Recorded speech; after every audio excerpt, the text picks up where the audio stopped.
My name is Ariel and welcome back to my channel. This summer I have had the great privilege of enjoying a ton of time living out of my backpack, hiking around, doing a bunch of backpacking. And one of those big adventures was a thru hike of the Tahoe Rim Trail, which is about 180 miles. And my friend Christy and I decided to do it in 8.5 days, which, if you're not great at math, was about 20 miles on average per day, back to back to back with no rest days in between. So it was definitely a pretty big undertaking. And something I learned on that trip is how essential it is to have a nightly recovery routine. And so this is something that I now incorporate in all my backpacking trips, whether I'm doing 20+ mile days or even just doing a couple, because it keeps me feeling just my best and ready for whatever the next day has in store. So I thought I would share with you my full kind of nightly recovery routine for when I am living out of a backpack. So before we jump into the first couple stretches, I just want to give you a little bit of background in my credentials. I am an ERYT 500-hour yoga teacher,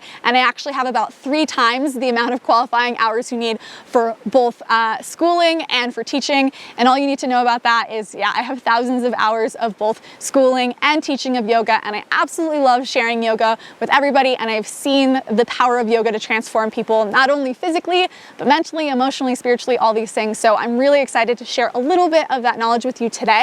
And secondly, I just want to give a shout out to our sponsor for this video, which is Soar CBD. Soar CBD makes both internal and external CBD products, and I am a huge fan of using CBD in your recovery routine. So I'll share a little bit about how I use their products in my recovery routine a little later, but I just wanted to make sure that they got a shout out right here at the beginning of the video. Okay, so jumping into the first stretch, the only thing you'll need is a tennis ball. Now I know this is not normally in your backpacking kit, but maybe consider bringing this. I did not start the TRT with a tennis ball, but I did finish with one. I had my friend's husband drop off a tennis ball in our resupply, and it was such a game changer for recovery for me, so highly recommend. Everything else that you'll need for all the stretches is things you will for sure have. So sleeping bag, sleeping pad, pillow, or whatever pillow alternative you have, like a stuffed sack full of clothes, all of that will totally work. So the first stretch is for your feet, and I show this one first because this is the only one that I would probably do outside of my tent versus in my tent, because it's a little bit hard to stand up in your tent.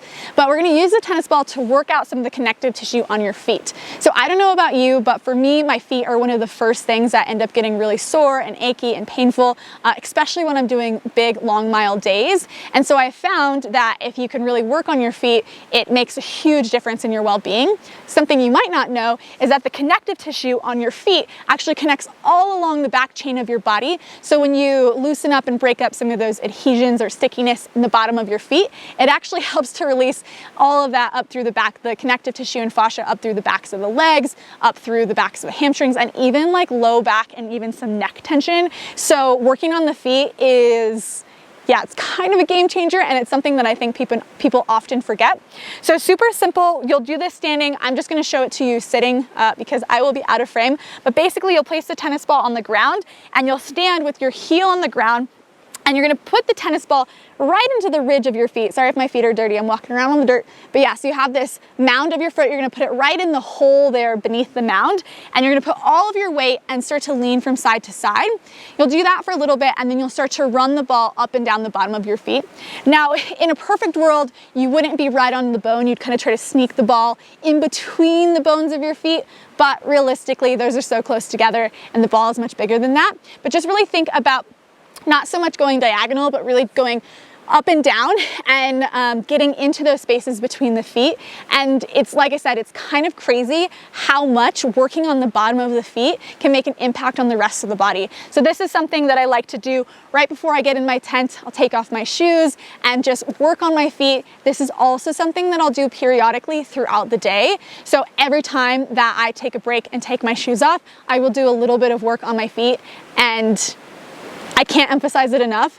It has made a world of difference. The one thing that hurt me more than anything else on the TRT was my feet, and I feel like without the tennis ball and without that extra intention and work that I put on them, I think I would be really struggling to make the miles we were making. So I want to give you an alternative bottom of the feet stretch in case you don't have a tennis ball with you, if you refuse to bring the extra weight, a way for you to still get into this space and reap the benefits of working on your feet.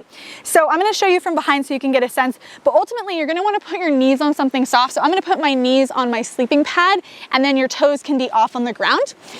You're going to tuck your toes underneath, all of them. My pinky likes to escape. Knees on something soft, and then you're going to lean back and try to sit up as tall as possible. Now, if your feet are very, very tight, or even your calves or any of that area is really tight, it will be very hard to sit back all the way vertical. So if you just can't quite make it all the way there, it's not a problem. You can bring your hands on the ground and you just put as much weight back into your feet as possible. Now, ultimately, you want to hold that position for, I would say, about 30 seconds and do maybe 2 sets of it. If you don't feel a lot, you might hold it a little bit longer. If it's really, really, really intense, again, lean forward until it's just a little bit of sensation and try to breathe through it. But yeah, that pose is a game changer, and it is a way to get into the bottom of the feet and that subsequent release of the whole back of your body without having to bring a tennis ball. So the next couple of stretches are the stretches that I would normally do inside of my tent. Now, I know that I'm actually set up outside my tent right now, but that's just so that you can see me and it's easier to film. But this whole little routine I did every single night, no matter what. And it really doesn't have to be like this big ordeal. It could be 5-10 minutes. It really just depends on how long you hang out in each stretch. I would say I did an average of 15 minutes every night, and that 15 minutes made such a difference in how I felt the next morning. So the first space that I would always focus on is like my quads and my hip flexors. Besides my feet, that was my main point of pain and suffering. So the quad/hip flexor stretch I want to show you, I'm going to show you a couple different varieties, because depending on how tight your quad/hip flexor is, your depth of this pose is going to be different. So I'm going to start with, if you're super, super, super tight, or you don't normally stretch your quads or hip flexors, where you would get started.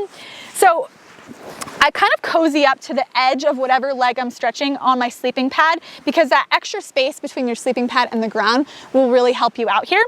And if you're quite tight, you may need to also sit something on your butt to get your butt even higher. So right now I'm sitting on my pillow. You can sit on your pillow alternative, or you can make a stuffed sack of a bunch of things, and yeah, whatever you can do to get a couple more inches. And then you'll take your outer leg, you just do one at a time, and bring it all the way back so that the top of your feet is on the ground. So when I'm in my tent, it is like on the ground of like the tent part of my bag, but out here it would be on the dirt. And this might be enough. You might be sitting here and feeling intense stretch in your quad, and all you're gonna do is sit up as tall as possible. If you still feel like you could go a little bit deeper, then you're gonna start to make your way back into a reclining position. You might just go back a little bit like this, try to keep your chest lifted, or you might start to lay all the way back. And if you can lay back further, you may consider putting like your backpack or something to lift the ground up to you a little bit, so you could really lay back comfortably, or you might just come back on your forearms. Ultimately, you're trying to keep your knee working towards the ground, so if you come back and it peels way up off the ground, then just maybe ease out a little bit until you can get that knee to touch down. So there may be some of you out there who stretch a little more regularly and you don't feel a lot in your quad and hip flexor when you're utilizing all of the prop situation that I showed before. So basically, you start to decrease and lower your props until you find the sweet spot. So for me, when I was doing this in my tent, I would do it without anything under my hips, and I would just lay all the way back on my sleeping pad, either having my head on the pillow or laying all the way back onto the ground. So again, finding that sweet spot for you. And this works the quad, or releases the quad and the hip flexor. But something I really want to emphasize is you don't want these to be extreme, because then your body reacts by kind of tensing up and tightening. So instead, I want you to just find like a light edge where you do feel some sensation, you feel that something's happening, but it's really easy to breathe and it's really easy to stay there. And then you might slowly start to work yourself deeper, even in one stretching session. But yeah, if we try to go all the way to the edge, a lot of times we actually have the opposite effect where we're tensing and tightening versus getting that release that we're hoping for. So once you've done both sides with that stretch, I like to come back up into a seated position and stretch the backs of my legs. So that just stretch the front of the legs, and I like to even it out by stretching the back. Now again, props are going to be essential depending on the flexibility of the backs of your legs. So if you're a little tighter, again, you really want to get the hips up nice and high so that you have that extra support, and then you can even bring the leg again down off of the pad, so then you have all that extra lift.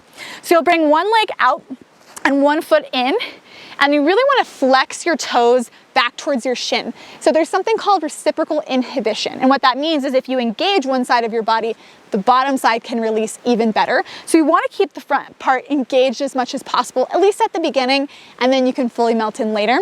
So from here, you want to work on really lifting your spine. So instead of having your low back round back behind you, you want to start to get on the front of your sitting bones so that your hip bones actually start to point forward. So you're getting this anterior tilt, this tilt of the pelvis forward. Now, some of you, just by tilting your pelvis, will feel a lot of sensation in the back of your leg. If that's you, you can stay here. You can also bend the knee quite a lot and reach for the foot and just slide the heel forward until you start to feel the back of your leg stretching. But be mindful to try to keep your spine nice and long, at least for the first couple of breaths. And then once you've been in it a little bit, you might drop the head and fully round in and just enjoy that release. If you're a little bit more mobile, again, you just kind of work your way out of the prop. So maybe you take the prop out from underneath your sitting bones and you reach and extend forward. And again, if you are even more mobile, then you won't even have the leg on the ground. You can just have it at the same level as your hips. Getting, again, that anterior tilt so you're not rounding backwards, so important, because then we're just stretching our low back, getting the pelvis to tilt forward, and then reaching forward, maybe lowering the head. Something that's nice if you're a little bit more mobile is to actually reach across, so opposite arm, and fold down in this way, because then you also get a really nice release like through the whole side of your body. But again, just working in layers, and if you're starting kind of really propped up using a lot of lift because you are a little bit on the tighter side, all I can say is stick with it. When I started yoga and I started stretching, I was a competitive snowboarder. I was very inflexible, but I just stayed consistent, and now my body is much more mobile. So if you're starting at the beginning, no problem. Consistency is more important than anything. So again, 5 minutes a day, whether you're backpacking or not, could make a huge difference in the way that your body feels. The next zone I like to get into is this outer hip zone, which these are your main stabilizer muscles. So every time you take a step, especially if you're stepping uphill, you're engaging and using these so that you can balance and not fall over. So these tend to do a lot of work for us. They also tend to be really strong. So if we think about what we've done already, we've stretched the bottom of the feet, which works up the backs of the legs. You've done the quads and the hip flexors, and then you've done a little bit more intentionally into the hamstrings, maybe a little bit in the calf or side body, depending on which variation you're doing. To get into the outer hip area, I like to do in yoga, we call it pigeon, or like a pigeon variation. So again, I'm gonna start at the variation if you are on the tighter side. So if you're on the tighter side, you're gonna lay back and just enjoy. Bend your knees, and you'll take your right ankle over the top of your left leg and flex the ankle, making a figure 4 shape. Now this may be enough. Like I said earlier, you're not looking for the most intense sensation, you're just looking for a little bit of sensation that you can breathe into and hang out for a while. If it feels like you can have a little bit more intensity, you're gonna start to lift the knee towards you, the left knee, and you'll lace your hands through the window of your leg, either for your left shin or the back of your hamstring. And again, try to keep that right foot flexed, or whichever one is laced over the top, and breathe into your outer hip. Now, for some of you, this is more than enough, and if it is, just continue to breathe here. If you'd like a little bit more, you can actually lace your arms around the front of the leg that's lifted around, and start to extend that bottom leg forward, or you can choose to do the full variation of pigeon, which I kind of alternated between the two. Sometimes I was so tired that I just wanted to lay on my back, and sometimes I just wanted to get into this other variation because I kind of feel like you can get a little deeper. So if you're doing the other variation of pigeon, you're gonna bring your right shin, or whichever outer leg you're stretching, forward, and you're gonna turn your hips forward. So the most common misalignment or kind of mistake that I see here is people try to get their shin parallel with the front, like in front of them, and I'm not so much worried about that. Instead, you wanna make sure both of your hip bones face forward. So you can take your front knee a little bit wider and then let that opposite hip roll towards the front. Maybe your front foot is a little closer to your pelvis than normal. And from here, you'll lay down. I like to take my pillow and just cradle myself around it. Sorry, I'm not sure what's happening with the mic, so I don't wanna lay all the way down, but I would lay in this position and just rest here for, yeah, as many breaths as felt good. At least 5 breaths in each position if you can, a little bit longer. The longer you stay, the more of a release you'll get. So, you know, you kind of decide what works best for you. So the last 2 stretches in my stretching routine are all done reclining, and basically no matter what level of flexibility you're at, we'll all be doing the same thing. And it's kind of nice because you're kind of just working your way down towards relaxation. So the next one on my list is to really get into this whole side body area. You might not realize it, but when you have a heavy pack on your back, you tend to have a lot of weight moving down and the arms are heavy and the shoulders depressed down. So this creates a lot of tension through the side body area, which makes it hard to take full expansive breaths, but it also leads to a lot of the uncomfortable neck and upper shoulder pain and even some low back pain. So it's really helpful to not only release the legs, which we're obviously thinking about when we're doing hiking, but into the side body and shoulders a little bit as well. So as you lay back, you're just gonna make yourself into a banana shape. So I'll walk towards you this time, but basically you'd walk your feet off of your sleeping pad in one direction.